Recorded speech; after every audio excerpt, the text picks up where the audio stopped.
Assalamualaikum warahmatullahi wabarakatuh. Apa khabar semua? Saya doakan anda dalam keadaan sihat, selamat dan tenang di rumah. Okey, boleh kita teruskan PDPR Pendidikan Seni Visual kita pada hari ini. Pada hari ini cikgu cuba menerangkan melalui video yang cikgu rakam. Semoga anda mendapat manfaat daripada video ini. Okey, kita teruskan.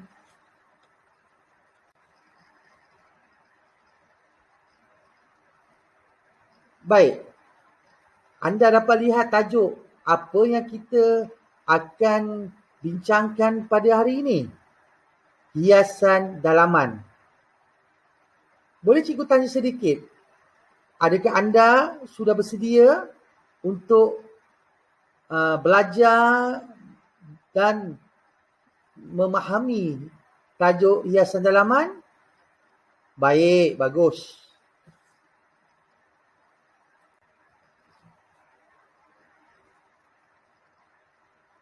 Okey, kita mulakan dengan prinsip reka bentuk.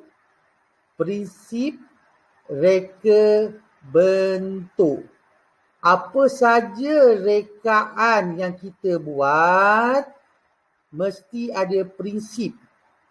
Prinsip ini akan kelihatan selepas kita hasilkan rekaan. Baik. Jenis ruang.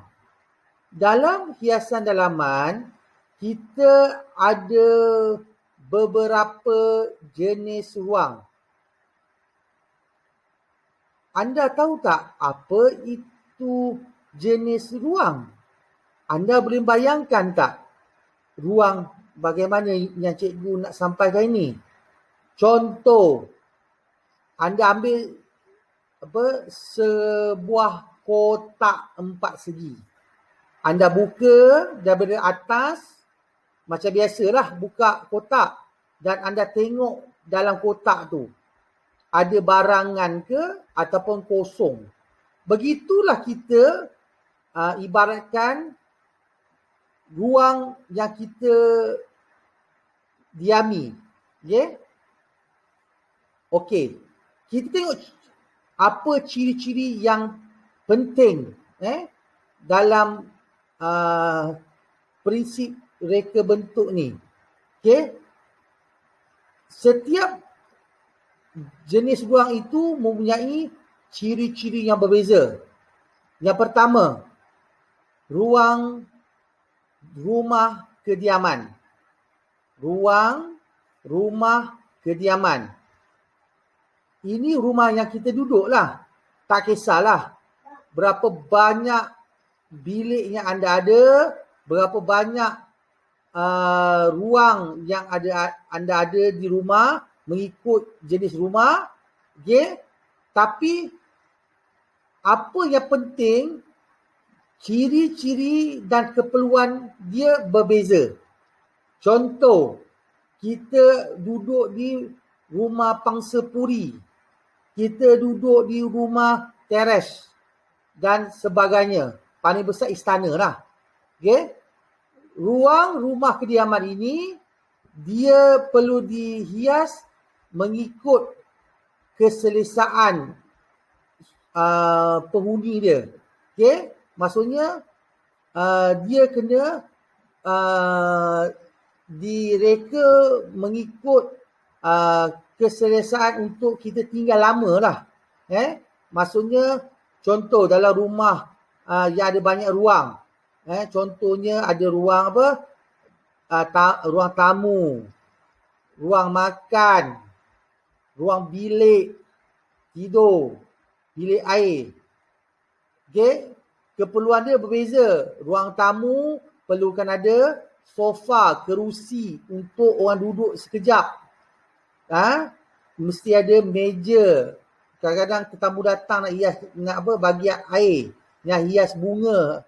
Okay. di bilik, ruang bilik mesti ada katil, mesti ada almari, begitu. Okey, yang kedua, ruang pejabat. Ruang pejabat juga dia mempunyai ciri-ciri dan keperluan tersendiri. Pergi ke pejabat, adakah anda boleh melihat katil? Tak ada kan? Okey, pergi pejabat, sudah pasti anda akan melihat kerusi dan meja. Ruang perniagaan. Begitu juga, tengok berniaga apa. Okey, benda asal dia meja, kerusi tu mesti ada.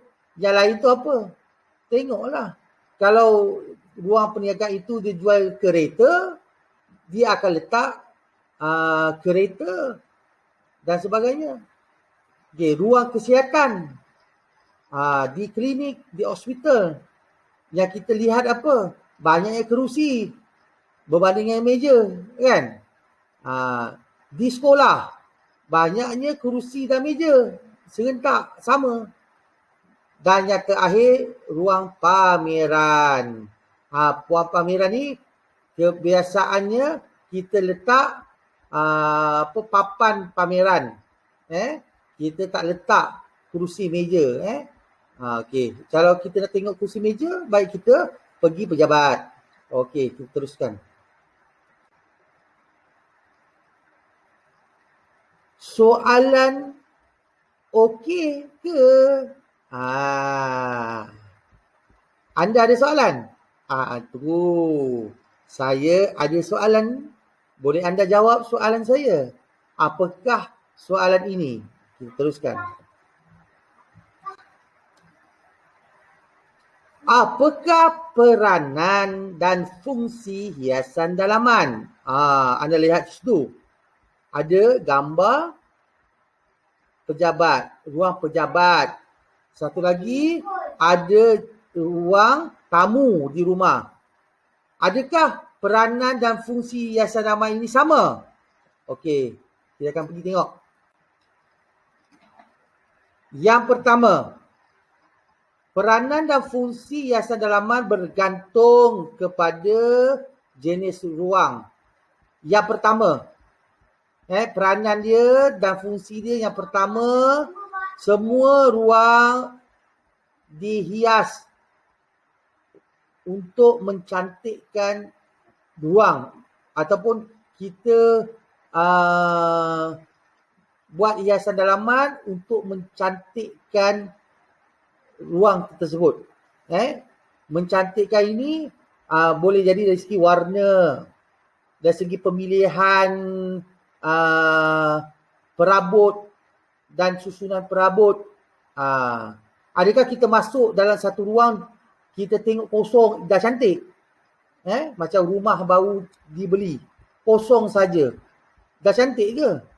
Cantik mungkin tak adalah, tapi bersih kot, kan? Peranan dan fungsi hiasan dalaman ini, dia memang nak mencantikkan semua jenis ruang. Tidak kiralah ruang apa. Tambah-tambah lagi, sekarang musim PKP, orang duduk kat rumah, kemas rumah dan mencantikkan rumah. Okey.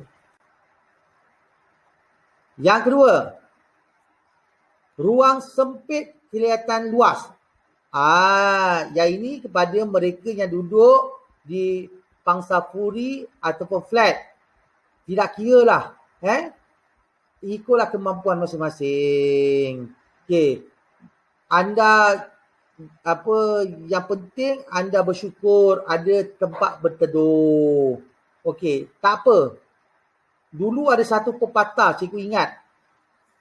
Rumah flat daripada luar, tapi masuk dalam macam banglo. Wah, mewah. Okey? Kita duduk luar bangunan ke dalam bangunan? Itu yang penting. Kita duduk dalam bangunan. Maksudnya ruang itu lebih kurang sama. Yang membezakan apa yang ada dalam ruang itu. Okey, ruang sempit boleh kelihatan luas. Kita boleh mengubah ataupun menghias ruang yang ada itu menjadi lebih luas, nampak luas. Sebenarnya dia sempit tapi kita boleh nampak terlalu luas. Okey, nanti kita akan bincangkan tentang bagaimana nak luaskan ruang yang sempit. Okey. Okey, kita teruskan. Rumah murah kelihatan mewah. Rumah murah kelihatan mewah. Okey, kita ada rumah, orang datang tengok, wow, cantiknya. Rumah kita. Biarpun di luar tak berapa cantik, yang penting dalam cantik. Nanti kita akan lihat bagaimana nak mencantikkan rumah supaya menjadi rumah murah kelihatan mewah. Jangan pergi tukar rumah tu jadi rumah mewah, tak boleh.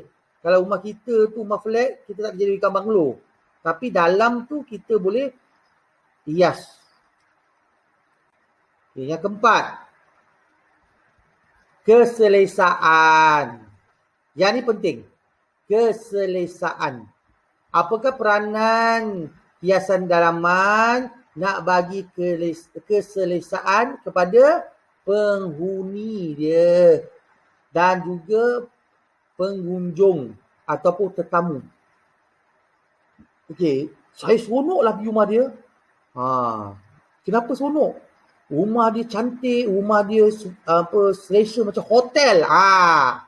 Biasa perkataan dia hotel.